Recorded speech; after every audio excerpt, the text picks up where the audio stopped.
नमस्कार दोस्तों, मैं कृष्णमूर्ति आप सभी का स्वागत करता हूं लर्निंग मेरे यूट्यूब चैनल में। इनका एक सवाल है, देख लो। ये बहुतों का कॉमन क्वेरी है। चीज़ें जो है बता दूं आपको क्या हो सकता है और क्या नहीं हो सकता है। यदि मार्जिन पे नहीं करते हैं तो कोई लीगल एक्शन भी होता है क्या? I have zero in portfolio but available balance is -1500 and main fund add नहीं करना चाहता हूँ। ये जो है फंड ऐड नहीं करना चाहते हैं। इनका कॉन्सेप्ट बता दूं मैं आपको। इनके पोर्टफोलियो में जीरो है। जीरो का मतलब कोई भी स्टॉक्स नहीं है और इनका फंड बैलेंस जो है वो -1500 है। मतलब अब ये नहीं चाहते कि ये जो है फंड में बैलेंस ऐड करें। यहाँ पे इनका जो है मतलब ट्रेडिंग ये छोड़ दें हैं या फिर छोड़ना है या फिर मान लो इनको ब्रोकर जो है क्लोज करना है। तो ये कंफर्म कर रहे हैं कि क्या कोई लीगल एक्शन हो सकता है, क्योंकि ब्रोकर मान लो ये जो इनका कोई स्टॉक्स है नहीं के पोर्टफोलियो में, तो ब्रोकर सेल करके क्या रिकवर करेगा? तो ये माइनस ही रहेगा। तो सिंपल है, कुछ चीज़ें जान लो कि आपको जो है माइनस बैलेंस कब होता है। सिंपल बता रहा हूँ कि आपने मान लो फ्यूचर में या ऑप्शंस में ट्रेडिंग की है या मार्जिन में ट्रेडिंग की है। मतलब आपके पास 1 लाख है, आपने 5 लाख का या 10 लाख का जो है मार्जिन लोन ले लिया ब्रोकर से, और आपका अचानक मार्केट क्रैश कर गया और आपके जो पूरे पैसे थे 1 लाख रुपए वो तो गए, साथ में ब्रोकर का पैसा भी गया। तब आपका निगेटिव बैलेंस दिखेगा।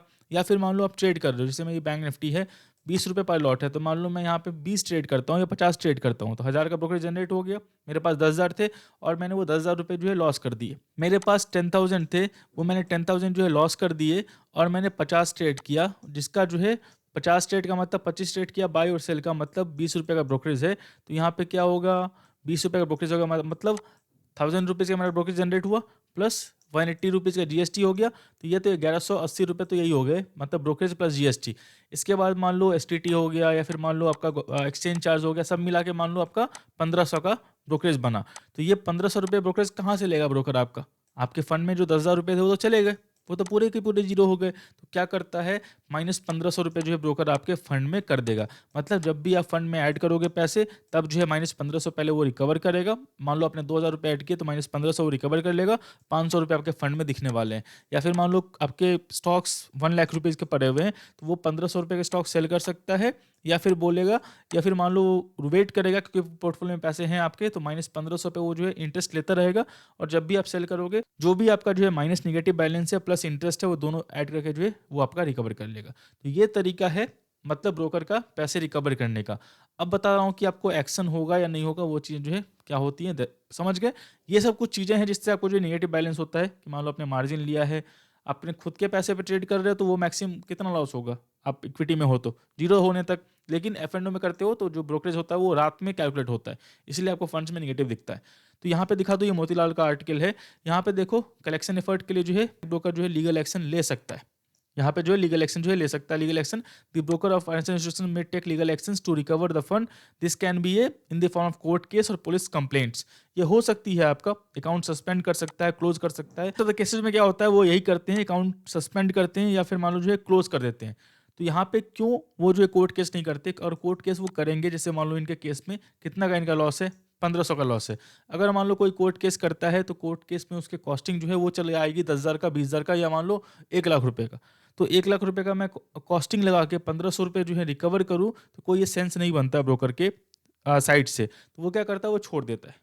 तो जब भी आप मान लो फिर से मान लो आपने 5 साल अकाउंट को ऐसे ही रखा है और 5 साल बाद फिर से आपको आना है ट्रेडिंग करने के लिए, तो ये -1500 प्लस जो 5 साल का इंटरेस्ट हुआ वो, और प्लस एएमसी चार्ज 5 साल का डीमेट अकाउंट का जो एएमसी चार्ज होगा, जो भी ईयरली चार्ज होगा, वो आपको ब्रोकर बोलेगा पहले ऐड करो, या फिर फंड ऐड करोगे तो ऑटोमेटिक वो काट लेगा। उसके बाद जो है आपका फंड वहाँ पॉजिटिव दिखेगा।